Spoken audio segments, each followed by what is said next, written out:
You're listening to the No Schedule Man podcast with Kevin Bulmer, exploring real stories and lessons learned with a variety of special guests. To learn more about Kevin and to access other episodes of the podcast, please visit noscheduleman.com and connect and contribute at No Schedule Man on Twitter or Instagram and on Facebook, YouTube, and SoundCloud, all /No Schedule Man. Thanks for listening and enjoy the No Schedule Man podcast. I've been known to struggle with reality, not that it is any real mystery. The question is, how do I get more out of myself, feel more at peace, and be living more true to myself more of the time? Well, at least part of the answer, according to today's guest, Angela Kontgen, is to step into life and find a new level of mind. I'm Kevin Bulmer. It's great to have you here. Today we're exploring the journey of Angela Kontgen. She's a meditation coach and creator who helps people live life at new levels. After a decade of coaching people in all aspects of life and leadership, these days Angela is focusing on one thing, and that's meditation. There are a number of reasons why. She goes over them all in our conversation, which you're going to hear in just a couple of moments. I love how Angela describes herself as being able to help people shift from survival to creation mode and to begin using the power of their mind to become the creators of whatever it is they wish to experience and become. If you've ever questioned the path that you were on and wondered if there's something more, you're going to want to listen through this entire conversation. If you're in a job that doesn't really feel like it's aligning with you and your values and you're not sure what to do about it, you're going to want to listen through this entire chat. If you've ever arrived at the point in your life, whether that's in a relationship, maybe a career situation with your business, a job, or maybe a certain habit, and you hit that point and you think, I just can't do this anymore, then make sure to keep listening. You're going to want to hear what Angela has to share, especially throughout the second half of this conversation. On a personal note, I continue to be astounded at how certain people come across my path at certain times. I've been going through my own version of much of what Angela describes in this interview, and like her, have found that I'm committed to growth, and that means I'm going to be continually challenging myself and moving into action on some things without necessarily even knowing why at the time. I'm not sure why, but when I get to that point, it always seems scary when I set out. The reason I'm not sure why that it's scary is that I've now done it enough, taken action when I wasn't exactly sure why I was taking action to, but just felt driven to. I've now done that enough times to realize that it always seems to work out one way or the other. And that people get put in your path that need to be there when they need to be there. But it's still scary, as you'll know, if you've ever tried that. And so that's why conversations like this can be so valuable when you hear someone that's faced that over and over again, and they can tell you what it's like when they've come out on the other side. As I listened to Angela tell her story, I sat in absolute amazement at how many similarities there are between us, not just in general, but in terms of what she described about her life and career path and some of the things that I'm going through right now. So just as I do, I expect and hope that you'll filter what any of the guests of this show have to say through your own experience and take with you whatever you feel applies, and then just try and learn from the rest. But never forget that my role in all of this is to just be the ringleader, the curator. I'm on my own journey as well. My feeling about this podcast is that it's a way of inviting us all to go together, go on the journey together. And I'm happy to be the one who reaches out and connects and asks the questions. I just hope that you're getting as much out of it as I am. Some of the key points that came from my conversation and the time with Angela Kontgen. Number one, the value of awareness. Now, first this comes up when Angela talks about noticing that she was not noticing and the crutch of always being in a state of doing, a state of being. She has some great things to share about that. And then the second level of that is how so many of us, when we were younger, we just didn't seem to have an awareness about having an awareness. Never even really stopped to ask ourselves, is this something that aligns with me? How do I feel about this? Am I in the right spot? And this is why so many of us get well into life unhappy, because we don't even know to ask if our activities are aligned with our values, or maybe even what those are.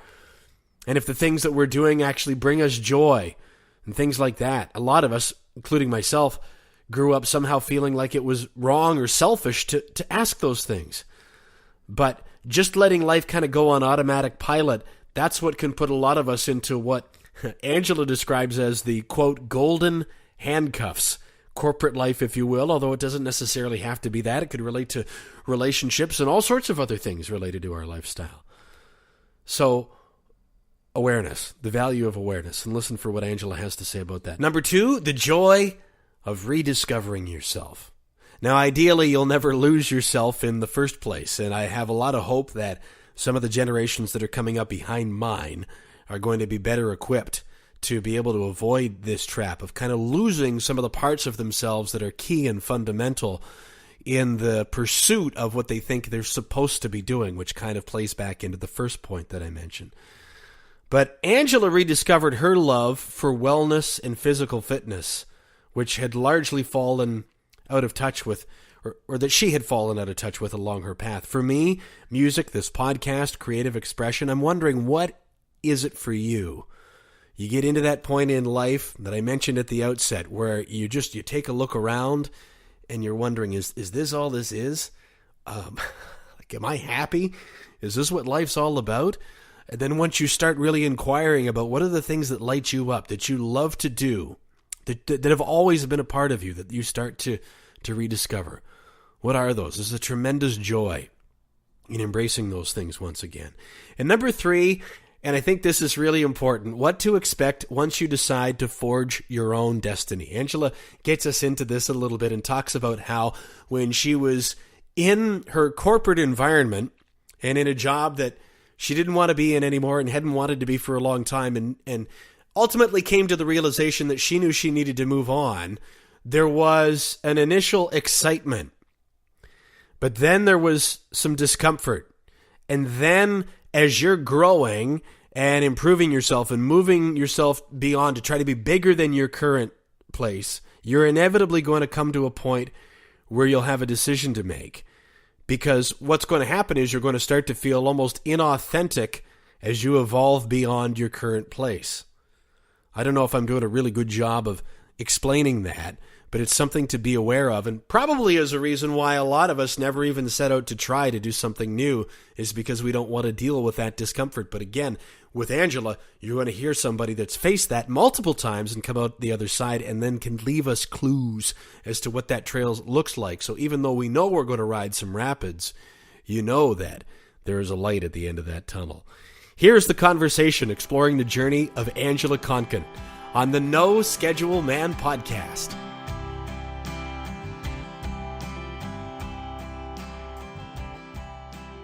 Angela, what do you remember being your initial introduction to meditation?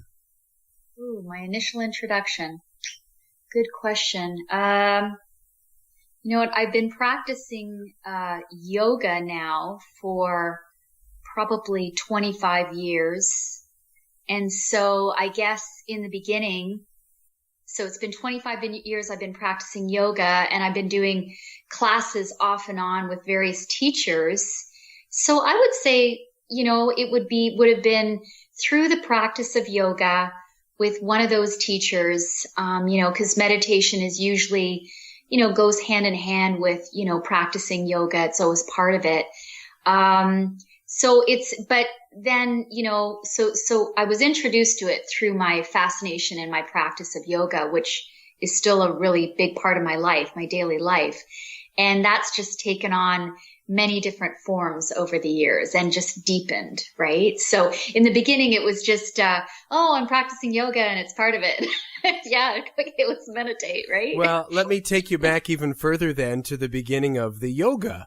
Yeah. Because that's something that I can confess had been presented to me as a really good thing to look into years before I was ever ready to come to the stream and drink that water. Yeah. I'm calling myself the horse now, Angela, which isn't that far off.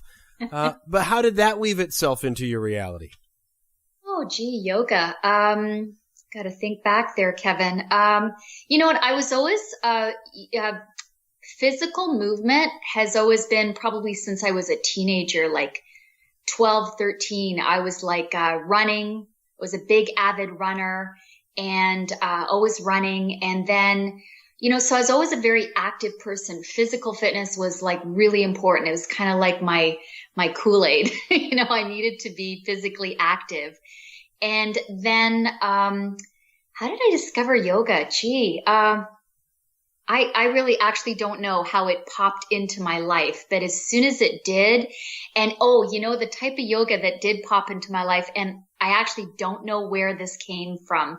It was the practice of Ashtanga yoga, which is a very rigorous form of yoga.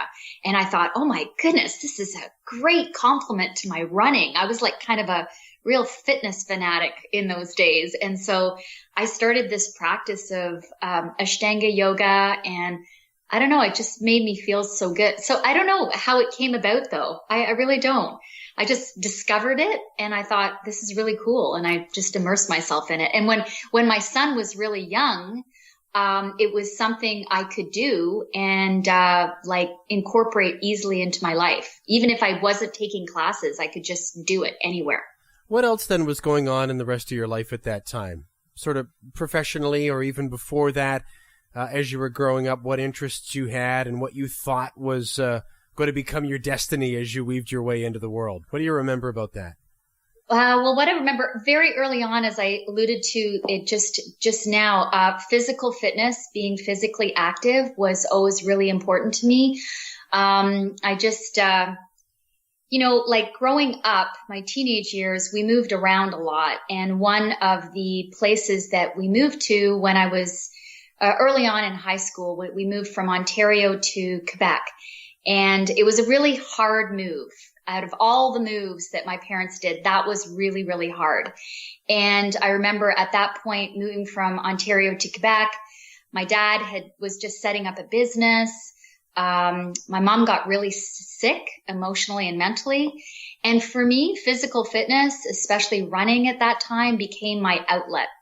And so, and physical fitness in the form of running or swimming or anything got me just out of what was happening at that point in my life and into just some other, a mental, emotional, and physical realm. And so I just kind of continued that course, and it just, physical activity was always really important. Then I got into teaching physical fitness, and I was always there. And so I guess it was always exploring different forms, and physical fitness was also a way for me to escape what was happening, right? I didn't really have to deal mentally and emotionally with what was happening. I could just escape it physically, if that makes sense. It does. And you're talking with great clarity about that now. I'm wondering if that's how you saw it back then. No, I don't think so. I know that, I'm not sure that I could articulate it like that back then when I was in my early, late teens, but I definitely know that, that's why one of the reasons I did it. My mother was not well, and I'd put on my running shoes and I'd go for a 10K run. And it's I'm out of here. I'm going to run. I was like Forrest Gump. I kept running. You just kept going, right? Kept going. On the list of things that you could do to look toward as what I'll call an escape, I guess, Angela, you could choose a lot worse than physical fitness. I'm curious where the love of that came from. You know what? One of the early loves for physical fitness was my dad. Growing up, he was always one of these. My mother wasn't very physically active. And again, she suffered from various emotional, things going on, depression. But my dad was always very physically active, and him and I were very close growing up. So I had that role model for him from him. And although he was really busy with his work and setting up his business, we could always put on our running shoes and go for a run together. And that was kind of our connection. So I was really influenced by my dad. And I loved seeing my dad. For me, my dad always represented this strong, solid person. And, that physical activity, that fitness component of that he had, like I was really drawn to that. That to me represented strength, represented forward movement. I loved it, you know. It represented me doing something very proactively about my life, because in my mind, even back then when I was small, and this might sound bad, but I didn't want to be like my mom. I didn't want to be like that. I didn't understand. I was a teenager.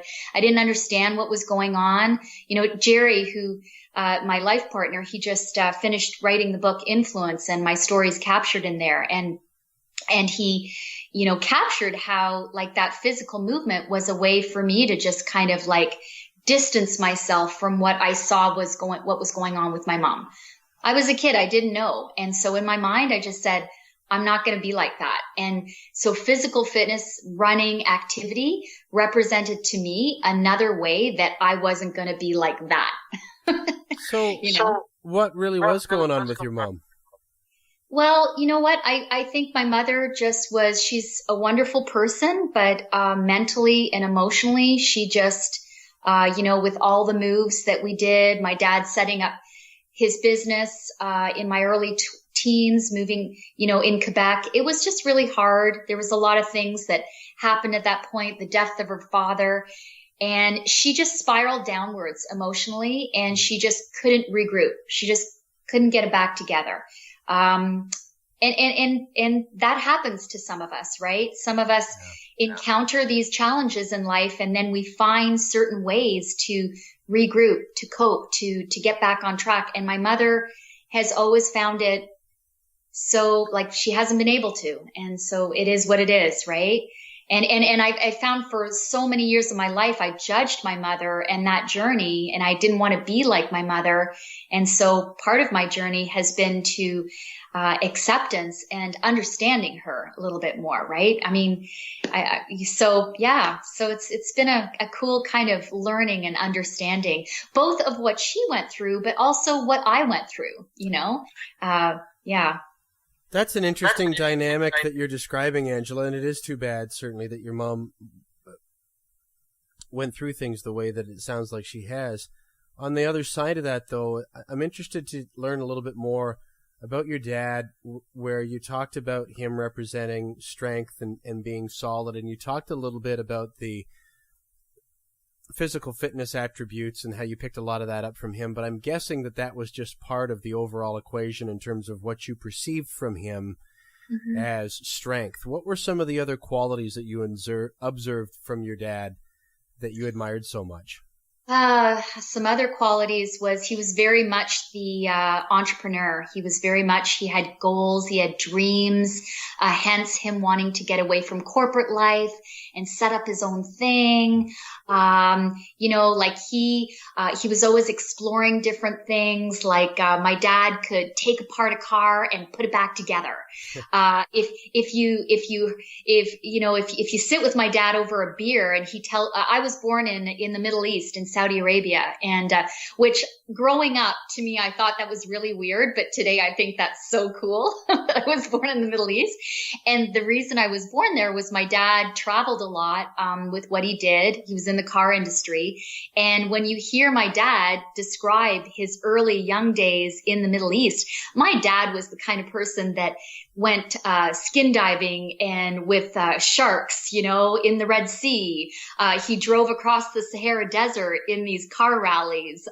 He did these wild things, you know, and I said, oh my God, I so relate to my dad. He was always, he took up karate when he was, and got his black belt throughout, you know, all this stuff in his life that was going on. And yeah, he was that, I want to build something for myself, you know, I want to get away from, you know, building someone else's dream, and he wanted to build his, and he did. And he did it through some of the most difficult times, including my mom getting sick. So that's part of what I see in my dad that is just, I just love it. Actually, after this call, I'm picking up the phone and going to call my dad. I was just going to ask you if he's still around. You know, yeah. I call myself the no schedule man, but it sounds like he should have that title. Yes, it sounds like that's who he is. He is. He's amazing. He's a great guy. Would you please ask him for me, Angela, when I can have him on the podcast? Because I'd love to hear about some of his adventures. Oh my God, Kevin, if you hear about some of his adventures in the Middle East, he was like wild boy. Well, let me peel this back even further then. I can understand fully now from what you're describing why you felt so drawn to him. Where do you think those traits in him came from? Well, in him, he grew up during the war, right after World War II, and his mother died during the war. He had his dad. He had five other brothers and sisters. It was a really difficult time, and his dad got remarried to a lady that didn't really embrace my dad and the kids as her own children at all. And so my dad, from a very early age, he was kind of like, I'm on my own. I got to figure this out. So, and the things that my dad just did and just figured out, he just had to become that person, you know? I think it was just growing up during the war and deciding, you know, there's those that go through difficult times, and those difficult times, you know, propel them to these people that they can be, right? So I think it was just that for my dad. He always had this relentless drive, and I think those difficult times, you know, just propelled him forward. Whereas some people, like he had a few brothers that one of his brothers, because of those difficult times, he couldn't handle it. He actually spiraled down mentally, you know, but for my dad, it actually propelled him, to keep moving forward in life. Right. So everybody, yeah. It's interesting how that happens with some people, isn't it, Angela? The observations that I've been making, especially through talking with people like yourself with this podcast, is that it doesn't seem like there's anybody that can escape traveling the journey and having a few landmines detonate. Yeah. But the difference is in terms of how people respond to it when those things happen. I haven't come across anybody yet that's just had a completely free and clear ride. But some people perceive their rides to have been more like that, because I think that they've just had that inherent resourcefulness that has then turned into a zest for life and a vitality and an interdependentness, I guess, if I can use that word, that it sounds like your dad had. And so bringing this back to you and your path, what were some of the first times that come to mind, Angela, that you really became aware that you were having to put some of those tools to the test once you started to get some ripples in your pond, so to speak, that you had to kind of reframe things and ride your own rapids? What comes to mind? Well, certainly the very earliest parts was when my mom got sick, right? And it was there that I decided as a young teenager, okay, I'm on my own. I better figure this out. I'm not, this is so, I made that decision to kind of be different, move forward. I wanted to be that strong, positive person that I saw in my dad. And, so that just from then on, I just found myself in this, constant state of motion, going, learning, growing, pursuing different things, fascinated with different things. I just had this constant thirst to keep moving forward. It was almost as if I stood still, then maybe that would happen to me. But at the same time, Kevin, that kind of state of motion, that constantly doing, it served me really, really well. But at the same time, it kind of became my crutch. If I wasn't in a state of doing and a state of motion, I didn't know who I was, right? And so it served me very well because of all the challenges that I saw early on in my life with my parents, my mother. But so like I think that kind of answers it, but I'm not sure. Well, let me ask you this as a follow-up then, Angela. What was it that happened, or what combination of circumstances occurred that caused you to realize that was your crutch?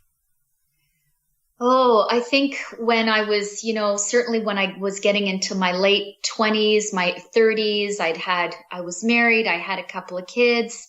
And I found myself, especially getting into my 30s, just in this constant state of motion, always doing. That was how I defined myself. And I felt like I was kind of, this constant state of doing was having me miss out on my life. I felt like I was doing a lot of things, but I felt like I wasn't noticing a lot of things. I felt very spread. I felt like I was always doing, always in a state of motion. I always had a schedule. I always had a to-do list, and I was really defined by that. But I think what my heart was seeking, was I just was seeking more depth. I was seeking to just really what would it be like to pause and notice and experience my life instead of, like my brother jokes today. He says, Ange, I used to come over to your place and, you'd have people over and you would be vacuuming while people would be there. Like you were insane.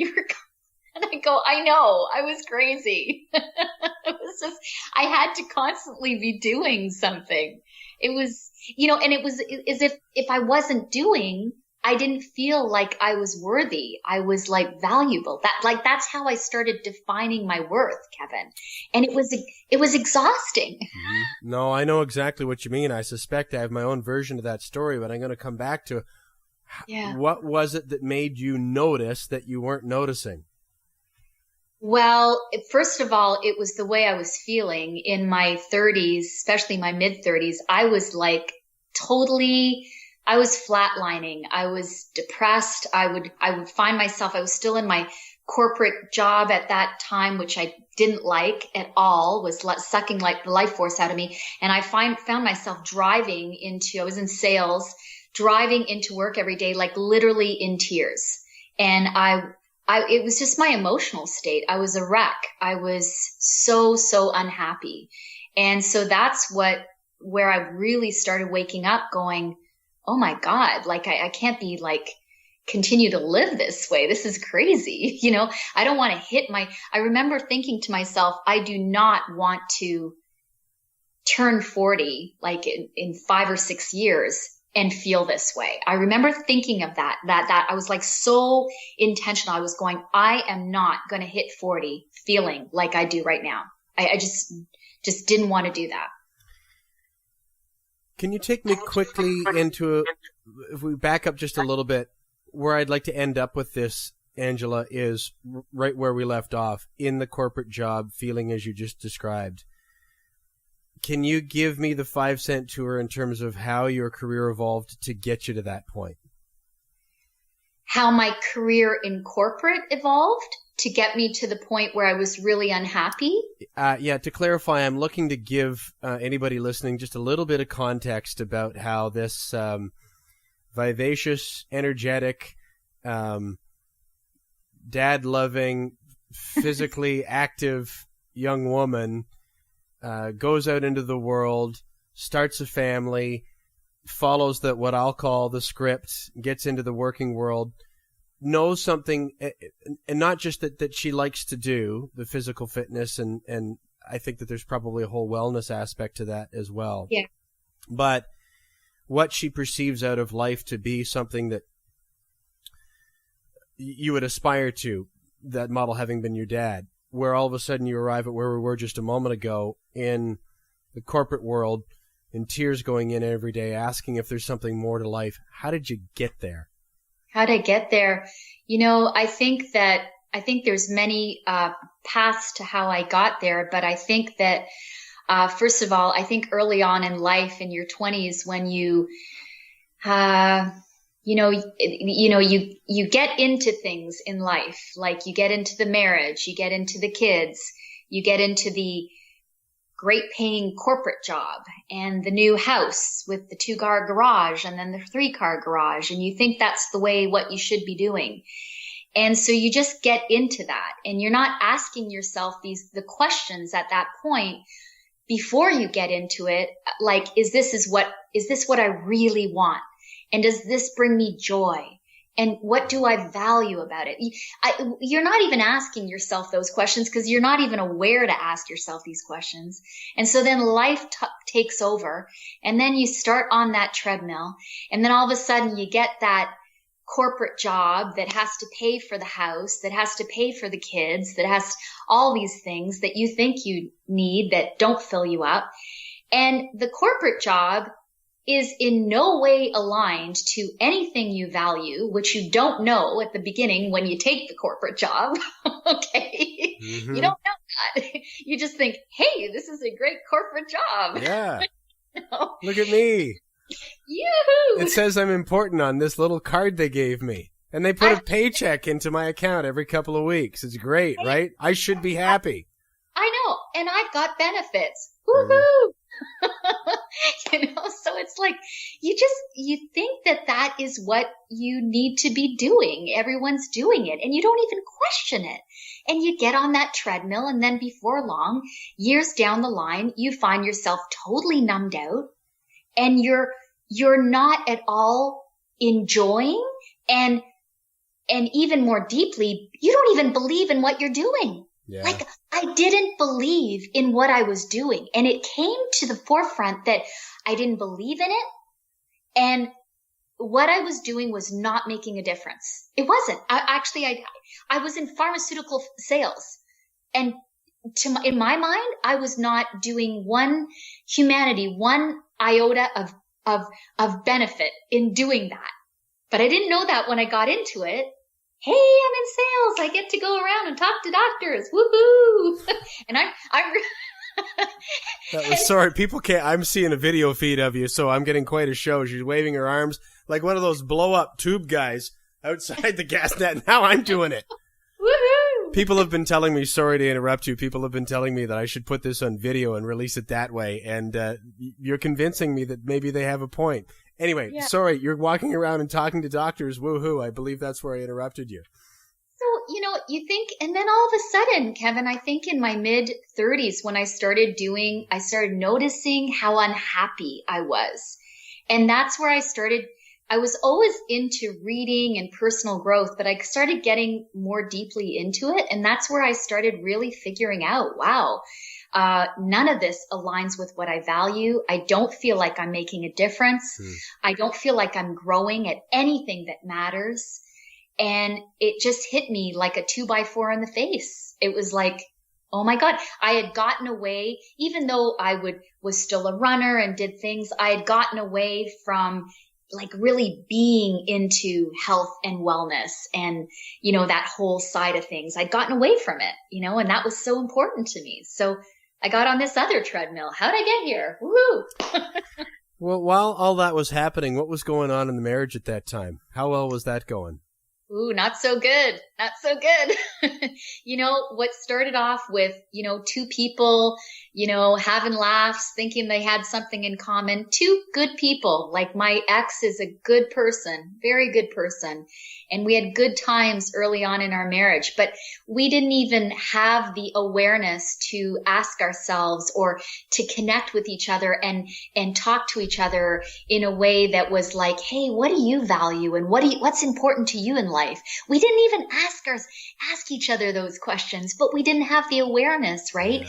And so then when I started growing in a certain way, he just didn't want to grow in the same way. And that's okay. That's cool. But that's what started to really, wow. And we had started drifting apart way before then, way before I even started becoming aware of what really mattered in my life. Right. So two good people, but just, huge disconnection at that point in my life. It was like we were living two separate lives. Let's take a moment and reassess here for a second, Angela, because I think this is important for the kinds of people that find shows like this and filter these kinds of discussions through their own lens and their own perspective and their own lives. I know certainly I've had more than my fair share of times where I've considered myself broken or doing the wrong thing or separating. As I was just listening to you, I was thinking about how I thought there was a difference between who I am and what I do. as opposed to bringing the two of them together. But to reassess, so you're in a situation now where you had been doing the things that you thought you were supposed to be doing. You stop me when you hear me say something that's wrong. Okay. You're doing this job. You're in tears some days, even driving in. Do you have even a physical aversion to doing this? Mm. Your marriage, you have an awareness also at that time that this is probably headed for some sort of a split at some point, or at the very least is not the nurturing, exciting, fulfilling thing that we both probably wish for it to be. In the meantime, there are children, there are obligations, there are all these things. That's for so many people, I think, Angela, where it sounds to me like you were at that point a crushing amount of responsibilities and things to try to process. First of all, before I ask the follow-up question, is that, like, how accurate have I summed that up? Am I close? Yeah, that was pretty it. Very, very unhappy with what I was doing with my working life, feeling like in a marriage that was very disconnected physically, mentally, emotionally, spiritually, and then overwhelmed with the raising two little human beings. So, I mean, even just describing that and listening to you, I feel like my throat tightening up. I feel like the Star Wars guys in the trash compactor scenes just screaming for C-3PO to turn off all the trash compactors on the detention level. So when you're in that place, and what I'm trying to get the picture is, because you are such an energetic, loving spirit and soul, that I think it's important to get back to this is how it felt at that time. You weren't then how you are now. Mm-mm. But now you need to make a decision in terms of what you're going to do or not do next. Yeah. So what was it? You know what? It was in my mid-30s, realizing how deeply unhappy I was, and like realizing the external world, Kevin, what they saw was, hey, Angela's showing up bright and bubbly. There were a few people in my life that knew how deeply unhappy I was. Not many. There was just a few. And so it was in my mid-30s that I decided, oh my God, Ange, you're not going to hit 40 feeling like this. You're going to hit 40 having figured a few things out. And that's where I ramped up I just made a decision. In my mid-30s that I am not going to continue to spiral downward. And I'm just going to figure a few things out. And I set a clear intention to hit my 40s loving 40. Like I visualized myself. I got 5 years to figure a few things out. Not everything. I'm just going to figure a few things out, and I'm going to blast into 40 like I'm on fire. So I set that intention. I got 5 years here. Let's do this thing. But how do you mentioned that you had been reading some personal growth material and were interested in that whole world. But in that kind of a desperate place that we just jointly described, how did you know that was even something that could be done? Like, I look at that and I think of that as a heroic act to choose your way out of that I don't think most people do. I had always been interested in personal growth. Like, I'd always been interested in reading and, in those days watching Oprah sometimes or whatever. And I'd always been interested in filling my mind with, positivity and things like that. So I knew that I was drawn to that. I knew that I was drawn in that direction. And every time I went in that direction, like I remember as being part of a sales team, my manager would take us to these Power Within seminars, and I'd see Tony Robbins on stage and and I'd just like buy all their DVDs, and I'd put them on in my car. And then my manager would say, hey, Ange, could you make a sales presentation? I'd say, screw that. You know what I really want to talk about in that presentation? I want to talk about what Mike Lipkin and Anthony Robbins just shared. And she'd say, okay, go ahead. So I knew I was drawn to that. Like, it fired me up. So when I made that decision in my mid-30s, I said, I'm going to figure a few things out. I'm going to go walk on some coals with Anthony Robbins. Okay. And I'm just going to intensify this. I'm just going to immerse myself in personal growth. So I just ramped it up. So anything and everything that I could get my hands on, courses, books, everything, you name it. I got into it. What were some of the lights then that initially started to go on for you? Well, first of all, some of the lights was, as I dove into the whole area of personal growth, one, I loved it. I loved the whole area. I just was drawn to it. And I thought, there's something in here that I want to do and be. And I guess the first step was in my sales, with my sales team. Screw the talking about sales stuff. I want to present all this stuff that I'm learning. So that was the first thing. I knew I had a passion for that, right? So I'd stand up there and I'd share that with people. I loved sharing that with people that made me come alive. And then, so I just knew that, that kind of stuff I was just finding out that was just, wow, that was just making me come alive. And another thing that was brought to my awareness through that journey is that I had disconnected from health and well-being and wellness. So during that time, I said, hey, I'm going to go recertify in all these different health fields. So I got back into personal training. I got back into fitness. So I started training people. I started getting it back into that. And that also started to just get the wheels going, right? Were you still in the pharmaceutical sales at this point? Yeah, I was still kind of straddling two worlds. I was still in the pharmaceutical world. I was, into the personal development. I was a personal trainer. I was training people. And then as I was training people on the health and fitness side, I started meeting coaches. And there was one coach that I met in particular. He came to me. He was one of my clients, and he was 70 and his name was John Canary. John, if you're going to listen to this, hi, you inspired me. And, I went to one guy in the studio where I was a personal trainer. He was training with another trainer one day when I was in there. So I was training my client and he was training with another trainer. But he started ignoring his client and I started ignoring my client and we talked to each other. And he invited me to this talk by this coach, John Canary. And it was this inspirational talk. I found out he was a coach. Then he became my client.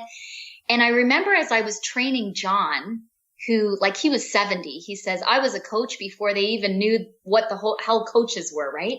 And I remember in one of my training sessions with John, I'd be training him, he'd be coaching me. And I looked to him and I said, you know what, John? I'm going to do what you do. And he said, I know you are. I know, and he just looked at me in that John way. And he said, yeah, I know you are. And from there, Kevin, it was funny because law of attraction, I started meeting all these coaches. And then it was that's what I'm going to do. And that's where I transitioned out of the pharmaceutical field. So I went full force, went into coach training, went into coach certification, immersed myself in that field. Tell me more about that, the decision and then the process of getting out of that corporate job. What went into it? Well, that was a huge one, right? Because remember, I was really defined, and also in my marriage, both of us were really defined by our corporate roles. We had the golden handcuffs, right? I mean, I was making a whole lot of money and I had all the bells and whistles that went along with it. And my partner at the time, a very deeply entrenched corporate person. That was his identity. So for me to come along and say, hey, I want to do this other thing.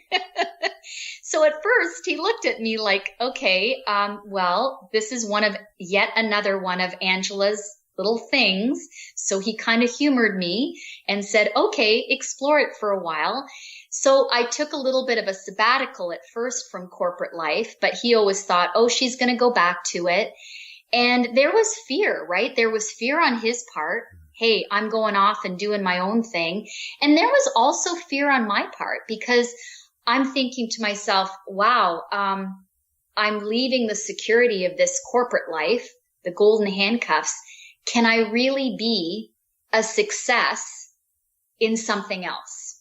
So that was at the back of my mind. I was like, okay, I'm not, even though I was so excited to step into this, it was still at the back of my mind. Wow.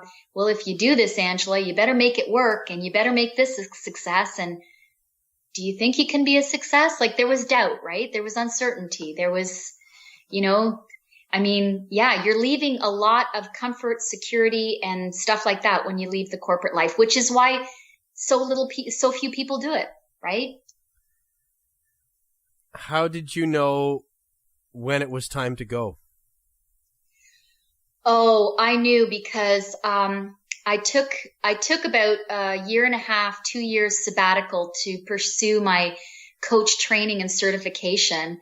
And then I came back for about 6 months, and the corporate company, the pharmaceutical company I was working with, they were going to be going through a reorganization, meaning heads were going to be chopped in another 8 months after I came back.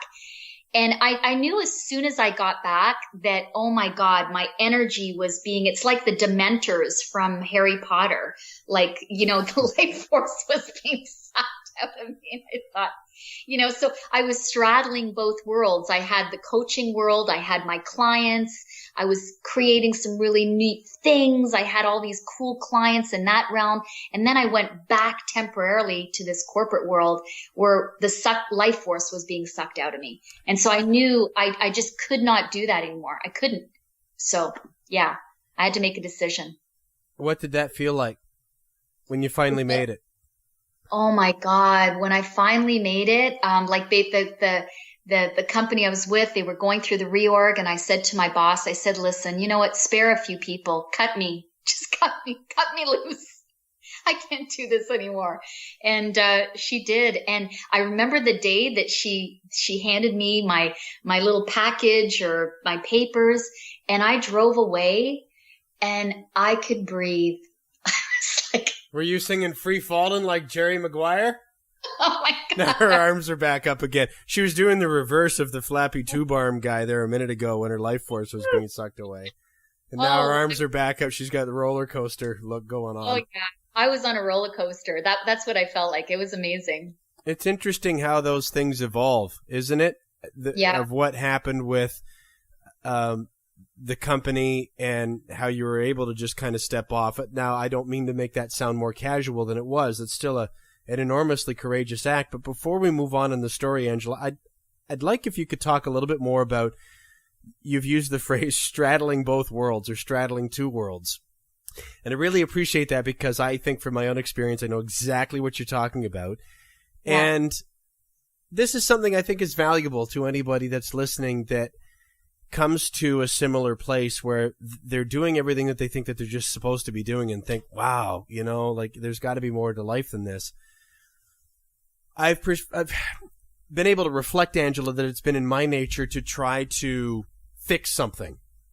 Mm-hmm. So you switch it. Well, if this is wrong, then there must be another situation that's right, or something that I could, as opposed to taking the time to develop, to move towards something rather than jumping out of a frying pan and then into potentially another frying pan. You see what I mean? What I'm getting at is that you had the presence of mind, even though you were in the state that you described about 10 minutes or so ago of, I'll call it the despair that you were in that job. You stayed there. You held your feet to the fire, but said, okay, I'm going to start building this at that same time. Tell me a little bit more about that and some of the excitement and also some of the discomfort about trying to basically service two different worlds at the same time.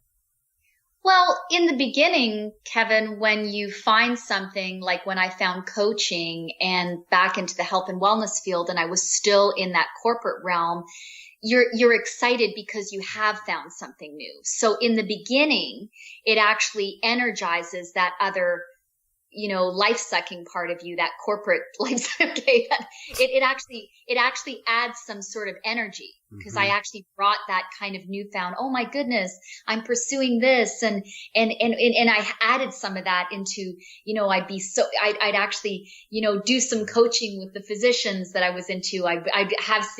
I wouldn't want to talk drugs. I'd want to talk like coaching and health and all that stuff with them, Yeah. So in the beginning, it adds a little bit of energy and vitality and, oh my goodness, I found something.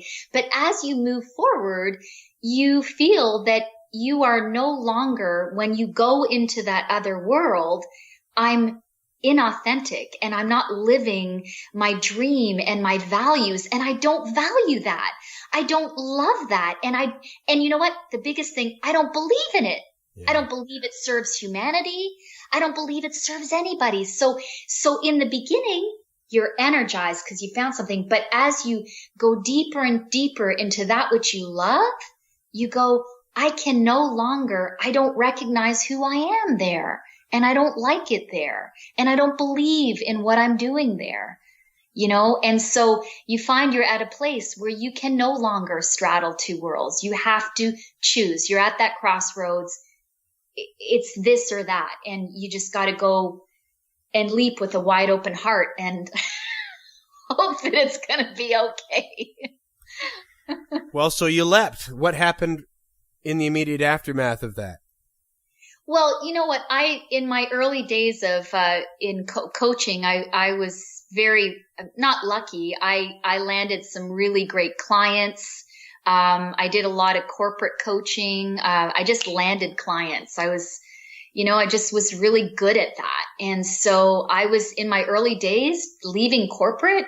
I actually left corporate and launched into a very successful coaching career.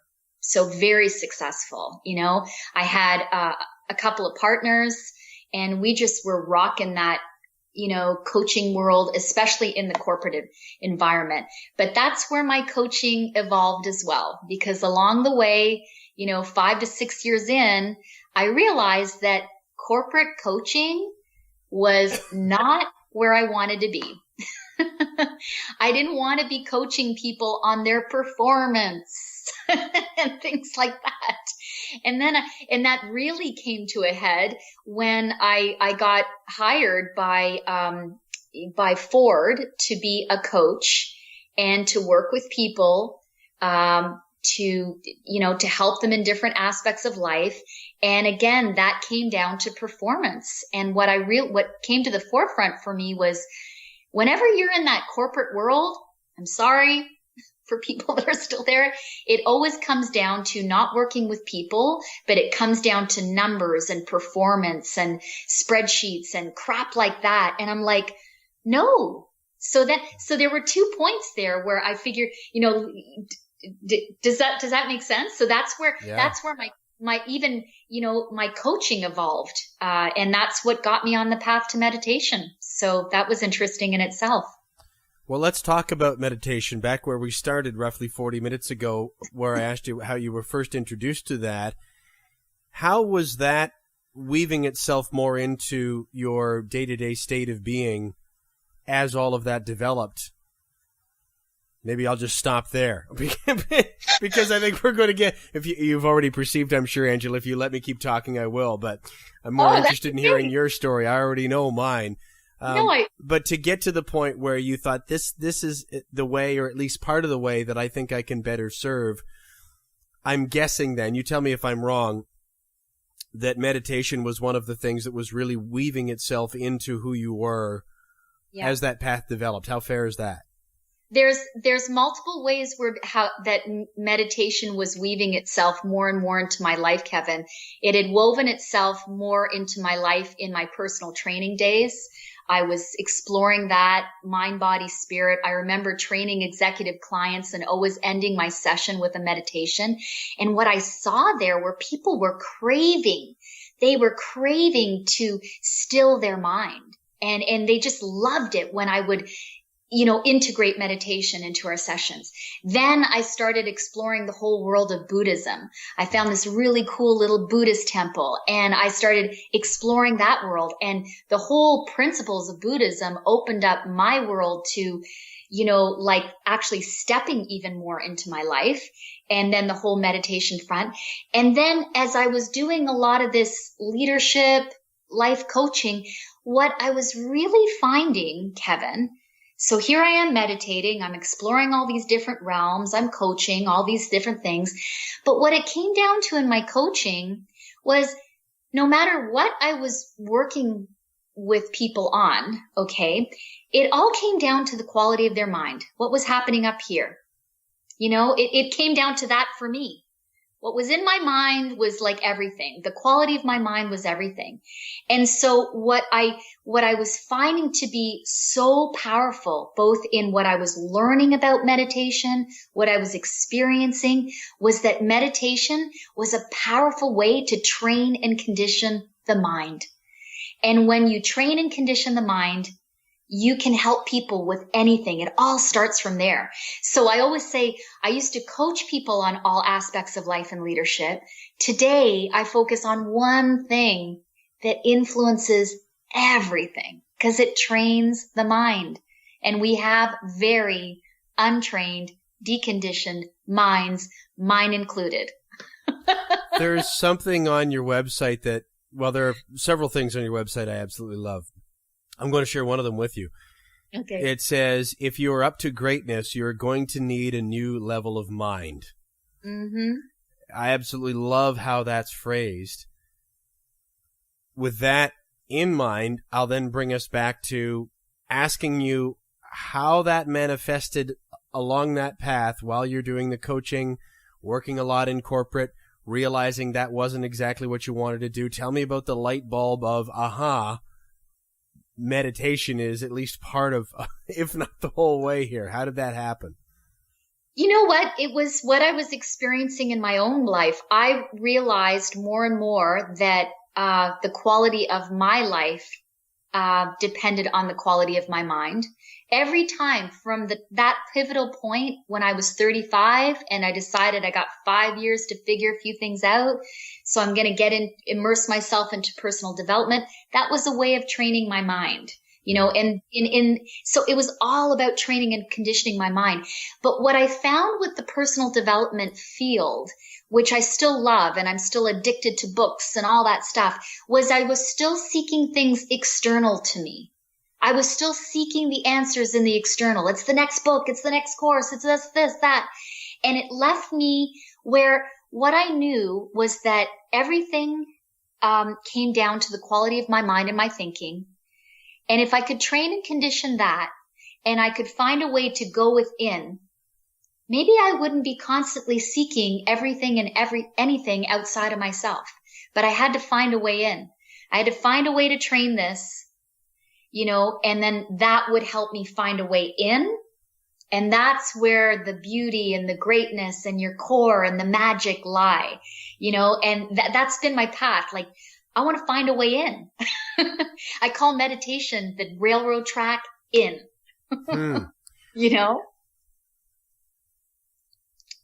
I'm pausing here because I've got 3 different questions in my mind, and I'm trying to choose between them, or maybe a fourth or fifth other one in there. I never asked about when you were in your mid-30s and you gave yourself until 40. Yeah. That you wanted to. I wrote it down. Blast into my 40s. Just. So I really like that. I did, by the way. I did blast into my 40s. Well, so when was it then? What age were you when you finally stepped away from corporate and into coaching?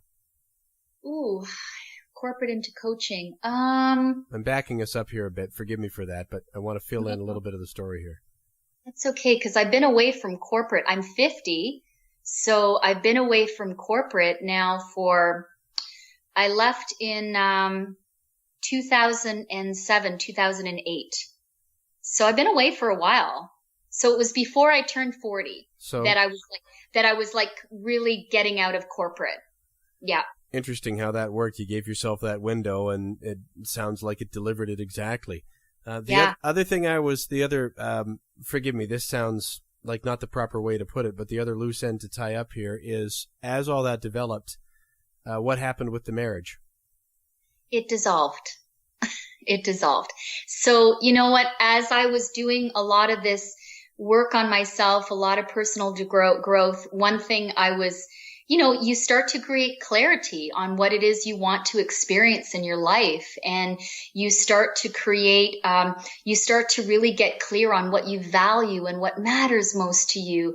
And one of my deepest values is growth. And I remember, a conversation with my ex, wonderful person, where he shared with me that wasn't something he valued. And it was just so coming evident that we were just two different and wonderful human beings. And, we'd come together for a reason. But, and another thing that was really pivotal as I was exploring Buddhism, there was this one teaching in Buddhism around death. Okay. So in Eastern philosophies, they really embrace the whole concept of our mortality. Yeah. They don't shun away from it like they do here in the West. They embrace it not because it's morbid, because it's real. And when you embrace your mortality, you don't wait to step into your life. You don't wait for the mortgage to be paid and the kids to be grown up. You just go, hey, so my life is now. And that's come to one of my favorite quotes, self-made quotes. Life is brilliant and brief, baby. Step in. And so in the midst of it all, Kevin, in the midst of, my ex even got sick. He got cancer. Yeah. And in all of that, I knew that I had to step into my life. In the midst. So I left. I remember a year before I actually did leave, my ex and I, were having very amicable conversations about how we were going to divide up the dinner plates. You get the scratchy ones, you get those ones. And I didn't leave then. I left a year later when it was like messy and all the shit was hitting the fan. And that's when I left because it was like a light bulb went on. Like I really had to step into my life. So, it's not been an easy thing to step into it all. And even in terms of, my coaching, that's been a roller coaster ride, partners come, go, all these things happening. So it's been a wonderful, beautiful ride. It really has been. I really appreciate you being so open and sharing, and I think it's important whenever somebody like you does that, because I think all of us go through points where, whether we act upon it or not, we wonder about if there isn't something more to life. Mm-hmm. But then it's up to us whether we want to do something about it or not, and it's just so quick to look at a finished product. Not that I'm trying to suggest that you or anyone else is finished, but I think you take my meaning, and yes. Not pay as much heed to the challenges that must be overcome and the process, not to scare somebody away from stepping into their true lives or their true selves, to suggest that it's easy, but to suggest that it is possible, if you're willing to walk that journey. And also, I asked you to go through that just to give even a little bit more context now to having described anybody that's had a significant relationship dissolve or a marriage go away. I have, as you know. Mm-hmm. Even if it's amicable, it's an infrastructure rattling change in your life. Yeah. And now here you are, you've reinvented yourself in your career, and you've made it, you blasted into your 40s and you were doing really well, and then you had that change personally, and now here you are again. No, you know what? This isn't what I'm here to do now. I've got to change it again. Yep. And all over again, there's that gut and spirit level thing, but then there's actually launching yourself out of the airplane, hoping the chute will open. Well, we're gonna fold up this tent and send the circus packing with all this corporate coaching, and we're gonna make it meditation. Is that what happened? You know what?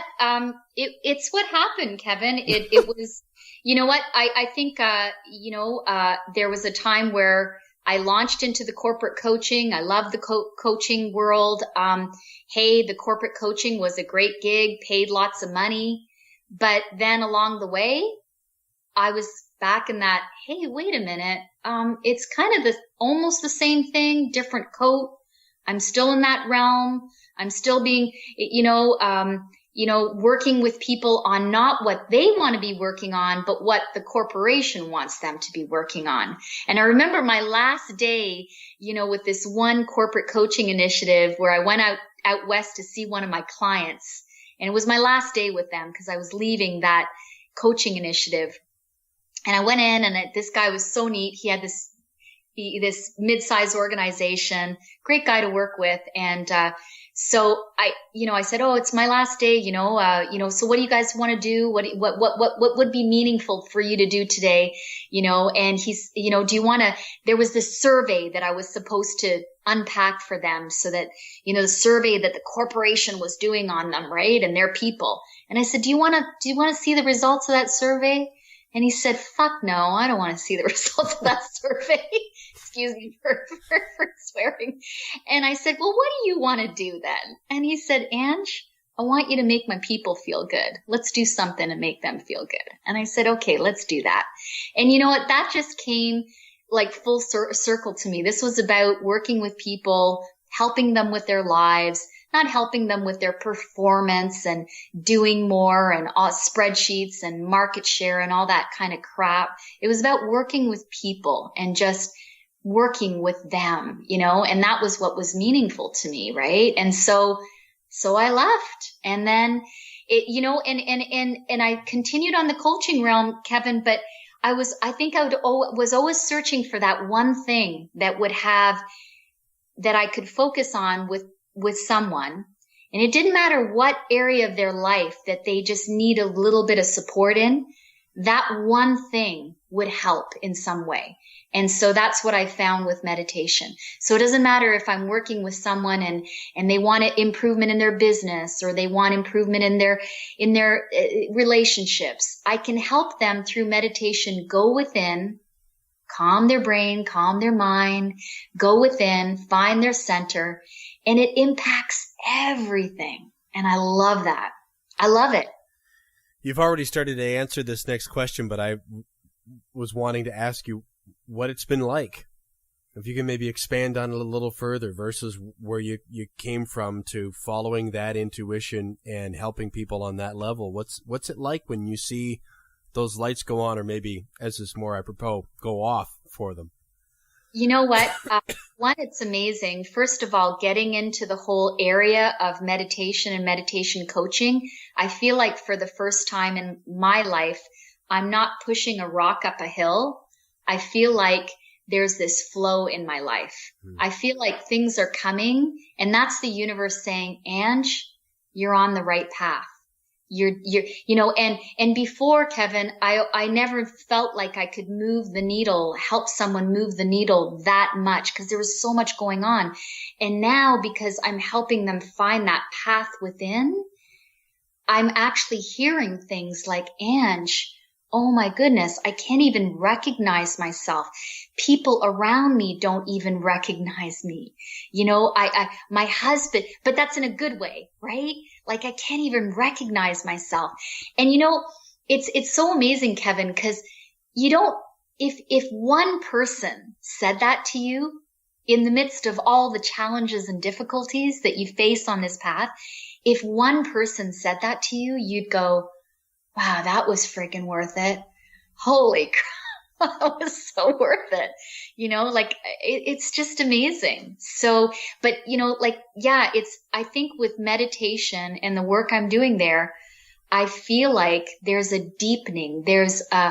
I'm helping people move the needle, and I'm hearing that feedback, and it's amazing. Like even with leaders that I work with, I remember working with this one leader, and he had this huge organization, and he was a real kind of hard-nosed, reactive guy. And when shit hit the fan, he'd yell at everybody and he'd react.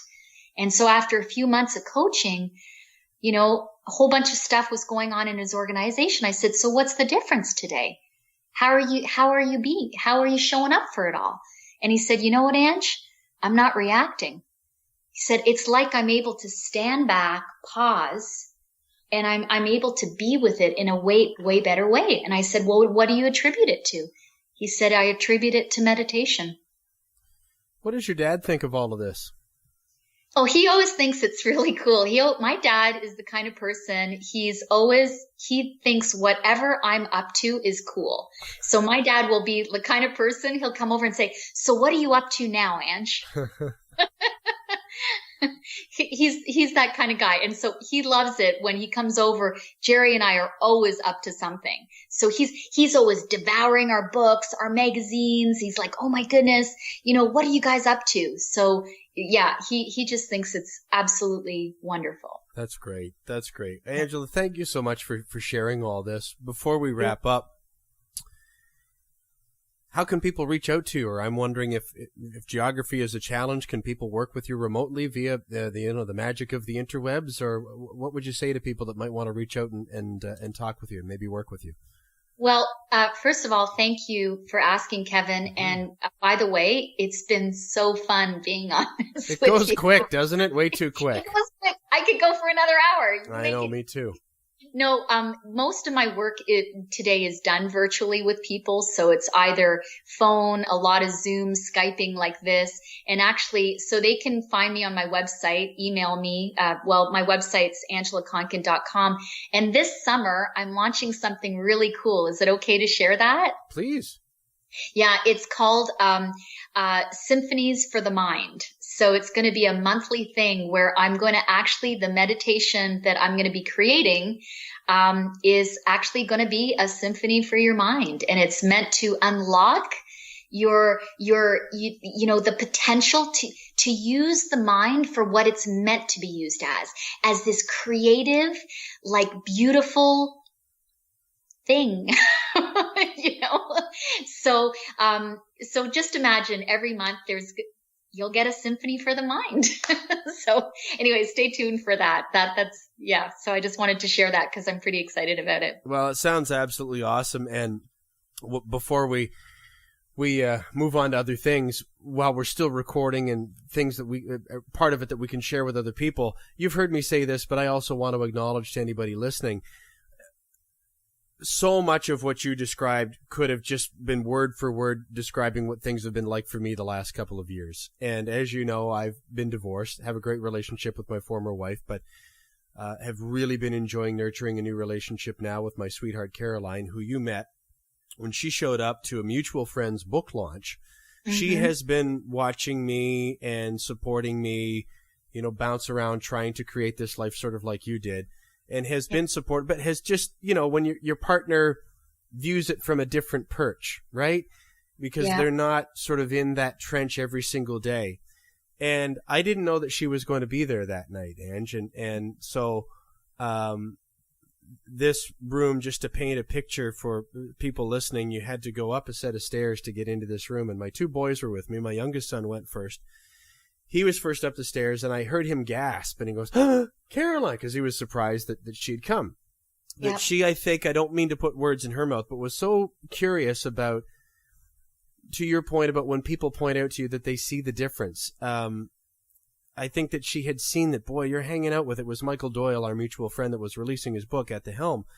Yeah. When you're around these people, you just come back charged up. And I think she thought, I want to see what this is about and go support Kevin in that world. And so she showed up on her own. And when we arrived, and when my son, who she was with you and Jerry. Yeah. And so she was actually the one that introduced us the first time. Well, Angela, being around you and being in that environment had a profound effect on her, to where we've talked about it several times after. Of just, I got it, I understood, but now I really get it.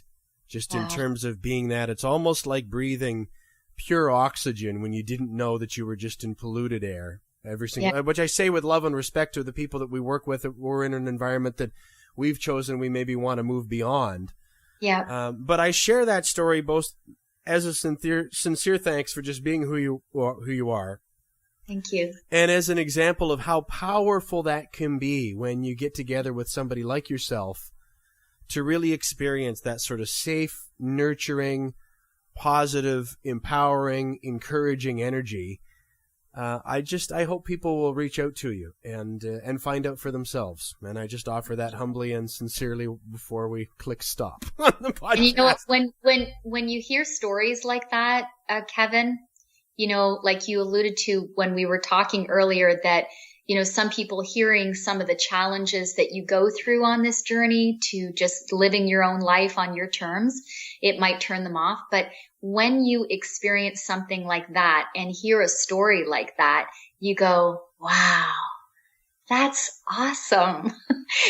Like that's just it. That's living, that's feeling alive. So thank you for sharing that story, and thank you for having me on. It's a great honor to meet people like you. I was really loved your story, the whole no schedule thing. And that's what really inspired me to just want to be part of what you're creating. So thank you. You're very welcome. We'll talk again many times, I'm sure. Okay. Thanks, Kevin. Thank you.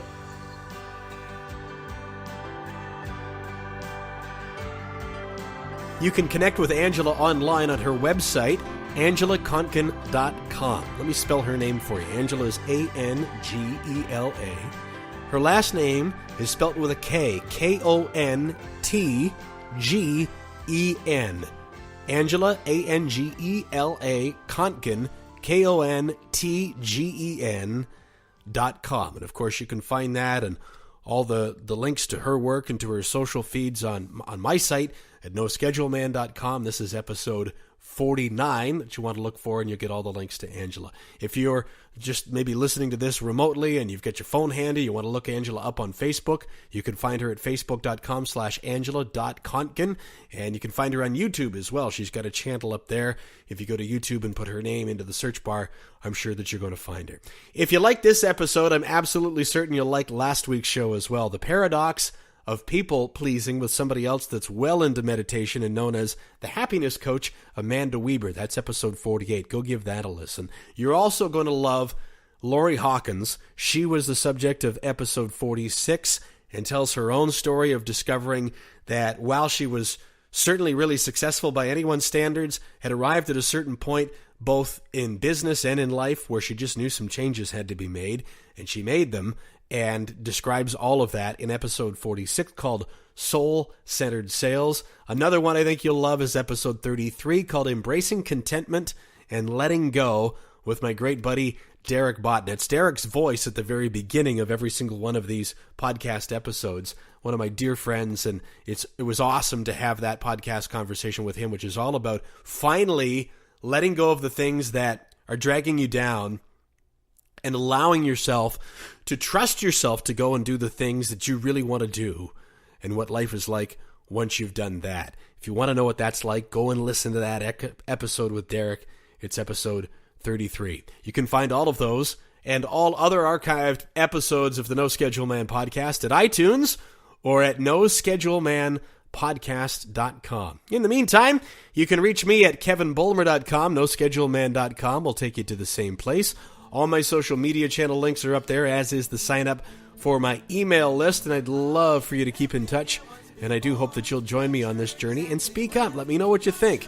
Add your voice to mine.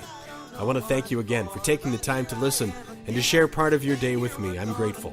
And I hope to have you back with me next week as we explore another journey on the No Schedule Man podcast. Just a little deja vu.